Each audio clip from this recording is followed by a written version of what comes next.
Hello and welcome, this is Corbin with another Linux Experiences on Deck Edition video, and today we are going to have a look at the game Adr1ft. On Steam it's written Adr1ft. It was released 2016 by 505 Games and developed by Adr1ft. It is a space survival exploration game where you are an astronaut that has to survive after a catastrophic event on a space station.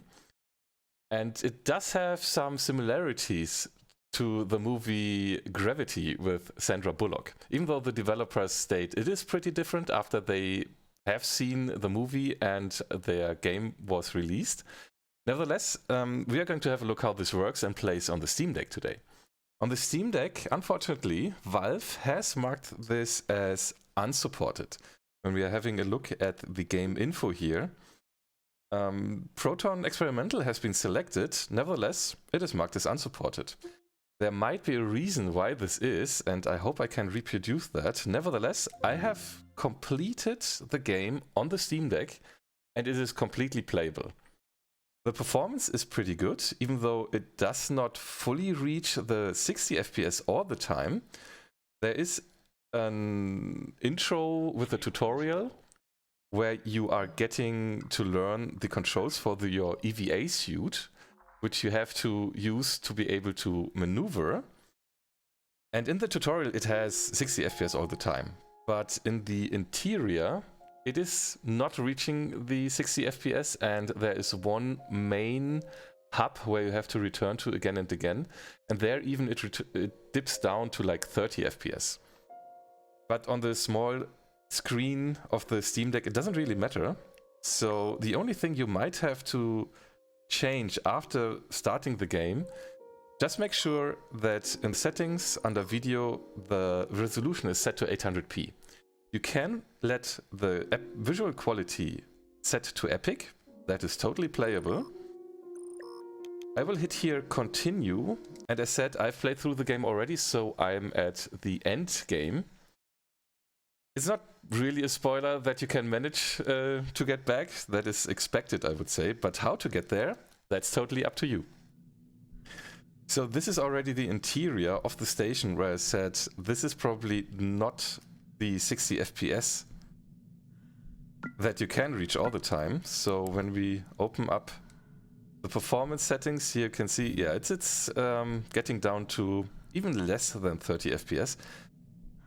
But here, the game is not a fast-paced game, so it doesn't matter, really, if it's less than 30. It is still a smooth experience, you are moving slow. So we are traversing through this corridor here real quick, and I have a boost. And I want to get out of the station here to show you the outer space.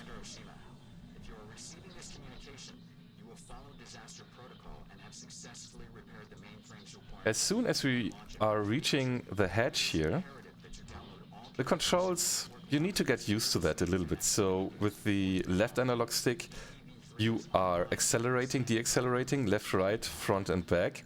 With the triggers, you traverse up and down. And with the right stick, you are looking around. So I'm trying to, without bumping into too much stuff, trying to get out of the station here.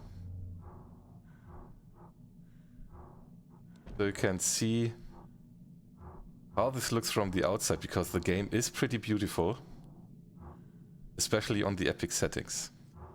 And we are out of the station, and you see we are reaching the 60 FPS, even though we can look around here. And this is the space station that had this catastrophic failure. So my recommendation is that under the settings you go to the frame rate limit and set this to 40 FPS. This is the sweet spot that Valve has determined. It is running with the 40 FPS more or less all the time, except in that one corridor there. But other than that, the game is working really well. So maybe I can reproduce the audio issue that I heard which might be the reason why this didn't get the playable or even verified marked.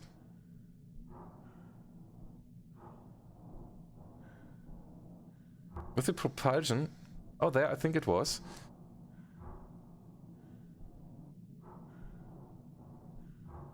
So it doesn't happen often, but from time to time it can happen that the audio of the thrusters is a little bit too loud. But I've played this with headphones for over half of the game, and it didn't matter really. So you can totally play this on the Steam Deck. The performance is good. This is not a fast-paced game, so even if it dips down to less than 40 FPS, less than 30, it is still an enjoyable experience. The game is very nice. It's nice to play. And the immersion here with the EVA suit is very well transported. So I can totally recommend playing this game on the Steam Deck. And that's it for the video for now. So thank you so much for your time. Thanks for watching. See you on the next one. Have a good one and bye-bye.